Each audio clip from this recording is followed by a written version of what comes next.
আজকে আমরা আলোচনা করব টেনশন নিউমোথোরাক্স সম্পর্কে। তো টেনশন নিউমোথোরাক্স জানার আগে আমরা একটু নিউমোথোরাক্স সম্পর্কে জানি।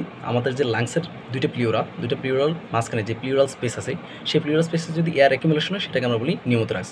আর সেই এয়ারের পরিমাণটা যদি খুব বেশি পরিমাণ হয়ে থাকে সেটাকে আমরা বলি টেনশন নিউমোথোরাক্স। তো টেনশন নিউমোথোরাক্সে সাধারণত ধরি যদি আমার যে লাংস, সেই রাইট লাংসে যদি টেনশন নিউমোথোরাক্স ডেভেলপ করে, তাহলে সেটা কী করবে? সেটা আমার লাংসকে কম্প্রেস করে দিতে পারে বা কোলাপস করে দিতে পারে, কারণ প্রেশার দিয়ে লাংসকে ছোটো করে দিতে পারে। তাছাড়া আমাদের যে ট্রাকি আছে, সেই ট্রাকিকে সে লেফট সাইডে ডিভাইড করতে পারে বা পুশ করে দূরে সরিয়ে দিতে পারে। তাছাড়া আমাদের যেই হার্টে রাইট এট্রিয়ামে যে ব্লাড আসে, সুপিরিয়র ভেনা ক্যাভা ইনফেরিয়র ভেনা ক্যাভা দিয়ে ব্লাডটা যে আসে, হ্যাঁ, এখন যদি রাইট লাংসের টেনশন নিউমোথোরাক্স ডেভেলপ করে, সেটা আমাদের এট্রিয়ামকে কম্প্রেস করার কারণেই আমার রাইট যে এট্রিয়ামে ব্লাড খুবই কম পরিমাণে আসবে।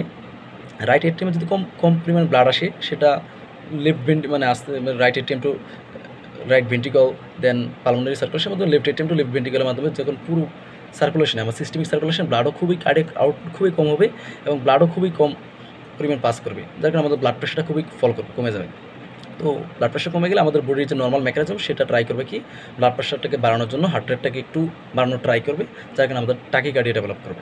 তাহলে টেনশন নিউমোথোরাক্স আমার তিনটা জিনিস ডেভেলপ করে। একটা হলো কি ব্লাড প্রেশার কমে যাবে, টাকিকার্ডিয়া ডেভেলপ করবে, তাছাড়া লাং কলাপস হয়ে যেতে পারে, অথবা আমাদের যে ট্রাকিয়াটাকে পুশ করে ডিভাইডেড করে দিতে পারে।